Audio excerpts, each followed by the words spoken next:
20-year-old man caught a deadly snake barehanded. He died, but that death changed medical history and saved millions of other lives. Let's travel back in time to Australia in the early 20th century. If you were bitten by a venomous snake in the wild, your chances of survival were practically zero. At that time, there was no antivenom. People were so desperate that they resorted to incredibly brutal and mythical first aid methods.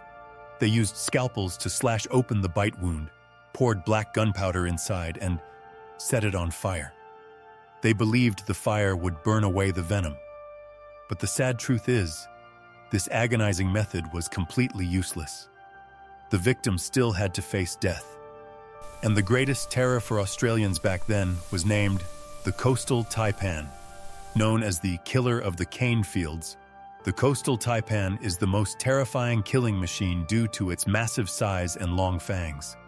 The massive amount of venom in a single strike is enough to destroy dozens of adult humans. Before 1950, the mortality rate from its bite was 100%.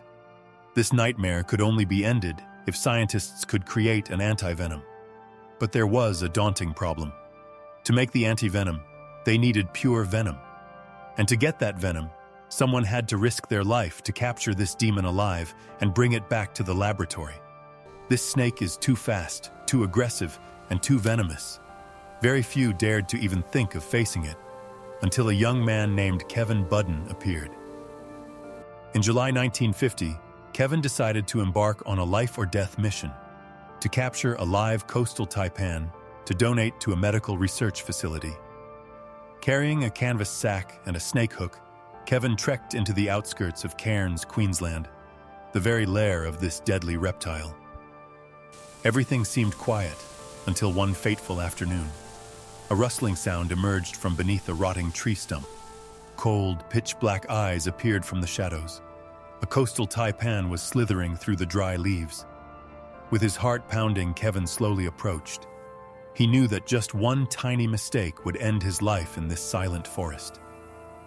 The snake reacted instantly. It raised its head high, coiling its body into an S shape, ready to launch a lightning-fast strike at any moment. With masterful skill, Kevin used his metal hook to pin the snake's body down and deftly grabbed the back of its head with his bare hand. The monster thrashed wildly, its long fangs dripping deadly venom into the air. But Kevin had subdued it. He successfully dropped the giant snake into a burlap sack and tied it tightly. The mission seemed to have been completed perfectly. Holding his prize, Kevin hitchhiked on a truck to get back home. Little did he know, the Grim Reaper was following him on that ride. Upon arriving at his stop, Kevin met a friend. They decided to transfer the snake from the old sack into a newer, safer bag to send for research. That was a fatal mistake. The coastal taipan is an incredibly sensitive creature and highly aggressive when panicked. In the split second the bag was opened, the snake shot out like a phantom. Its speed was so fast that the human eye couldn't track it. Snap! The fangs sank deep into Kevin's left hand. Pure venom was instantly pumped straight into his veins. The sack fell to the ground. Even though he was bitten, he still managed to push the snake back into the bag so it wouldn't bite anyone else. A brain-piercing pain began to spread. The venom, containing neurotoxins and hemotoxins, immediately ravaged Kevin's body at a cellular level. Even knowing he had just received a definitive death sentence, the young man's first words weren't a cry for help, but an urgent instruction to his friend. Protect this snake.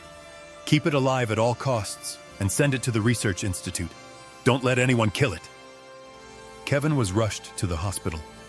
But in 1950, doctors were completely helpless against the venom of the taipan. Inside Kevin's body, the neurotoxins were severing the communication between his brain and muscles. His respiratory system began to fail. Simultaneously, the hemotoxins caused the blood inside his vessels to coagulate, forming tens of thousands of microscopic blood clots that stopped the flow of life. Despite the desperate efforts of the medical staff, no miracle occurred. The 20-year-old young man took his final breath in agony.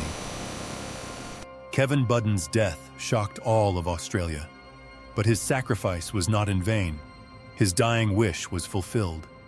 The bag containing the coastal taipan was carefully packed and shipped straight to a biological research facility in southern Australia. For the first time in history, scientists had their hands on a live, healthy coastal taipan to extract its venom. The deadly, amber-colored drops of venom were carefully milked. They carried the power of destruction, but were also the key to life.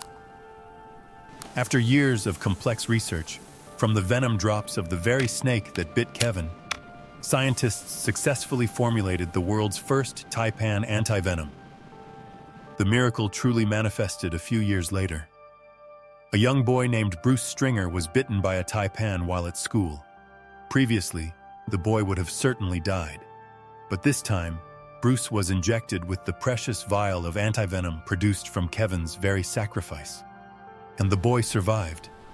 A life was saved, marking the end of the era where a taipan bite was an irreversible death sentence.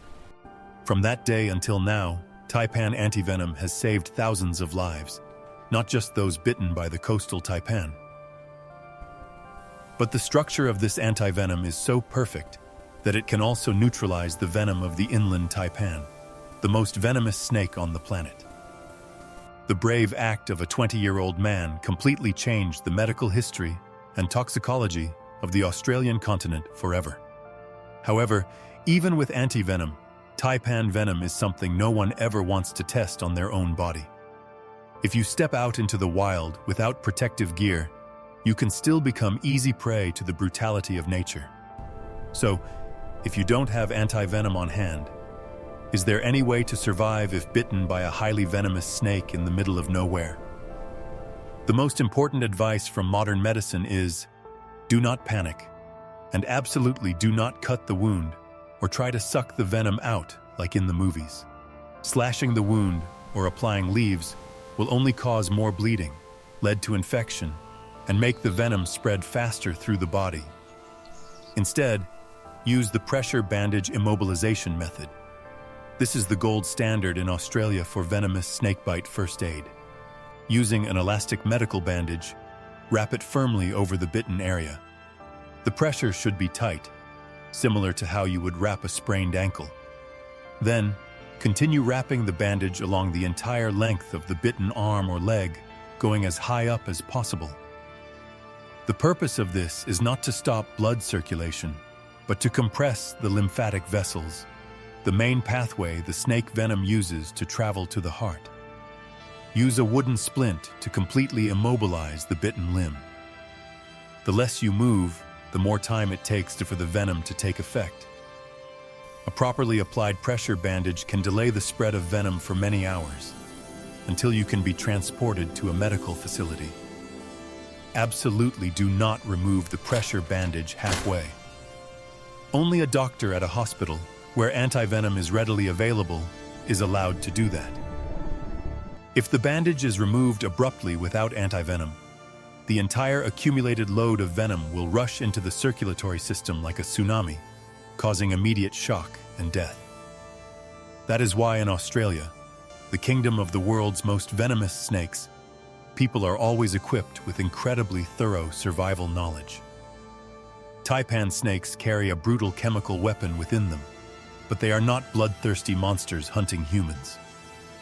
There are very few recorded cases of a taipan actively chasing a human. They only attack when cornered, stepped on, or directly threatened. In fact, their venom is currently being analyzed by researchers to find new drugs, applied in treating cardiovascular and neurological diseases. Nature always holds two sides. It creates weapons of mass destruction, but simultaneously hides the miracles of healing. The story of Kevin Budden's sacrifice reminds us of bravery, respect for nature, and the price of human knowledge. If one day you are walking on the Australian plains and accidentally encounter a snake, step back very slowly and let it go on its way. The wild world always operates by its own rules.